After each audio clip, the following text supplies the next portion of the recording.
Dans cet exercice, f est une fonction supposée continue en 0 et on suppose que pour tout x, f de x égale f de 2 fois x.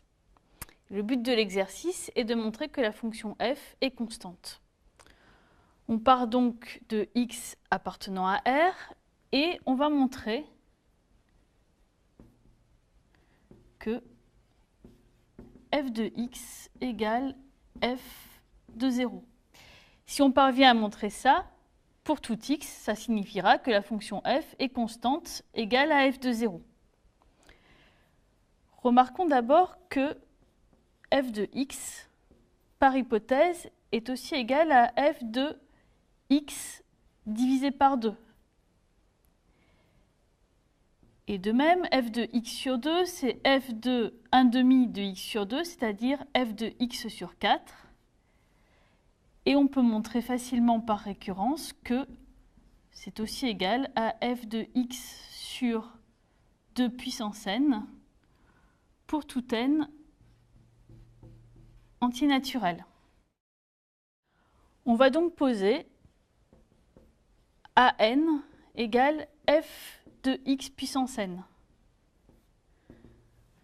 On vient de voir que a0 égale à 1 égale à 2, etc. égale à n pour tout n. Autrement dit, on vient de montrer que la suite an est constante. Ça signifie que pour tout n, an égale à 0. D'autre part, x sur 2 puissance n, lorsque x est fixé et que n tend vers plus l'infini, tend vers 0, puisque 2 puissance n tend vers plus l'infini.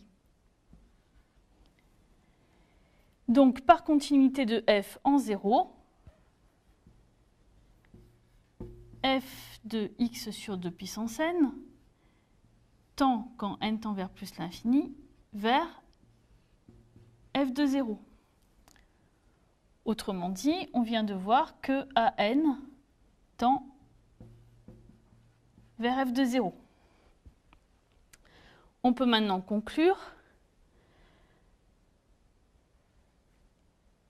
On a vu que pour tout n, an égale à 0. Puisque c'est vrai pour tout n, on peut passer à la limite. Ce membre-là tend vers f de 0. Mais le terme qui est à droite ne dépend plus de n. Donc, a0 égale f de 0. Maintenant, si on revient à la définition de a0, a0 est égal à f de x sur 2 puissance 0, c'est-à-dire égal à f de x. Finalement, on est parti de x, un réel quelconque. On a montré que f de x égale f de 0. Comme c'est vrai pour tout x, f est constante.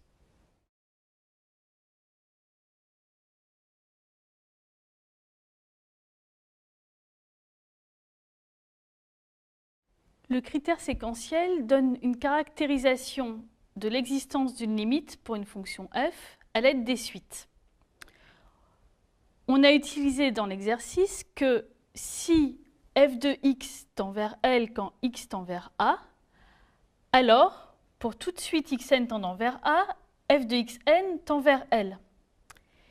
La réciproque est vraie, ce qui permet de caractériser l'existence de la limite L uniquement en regardant les suites f de xn pour toutes les suites xn tendant vers A.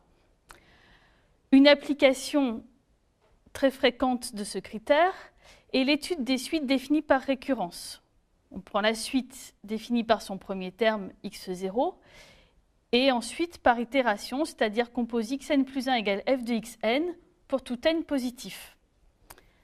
Supposons qu'on ait montré que xn tend vers A et que f est continu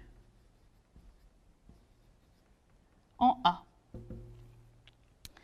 Alors, si f est continu en A, ça veut dire que la limite de f de x quand x tend vers A, c'est égal à f de A. Donc, ici, on obtient que f de xn tend, quand n tend vers plus l'infini, vers f de a. Mais f de xn, c'est x indice n plus 1. Et donc, puisqu'on a supposé que xn tend vers a, xn plus 1 tend aussi vers a. On a juste fait un changement d'indice. Et par unicité de la limite, on obtient que a égale f de a, c'est-à-dire que a est nécessairement un point fixe pour la fonction f.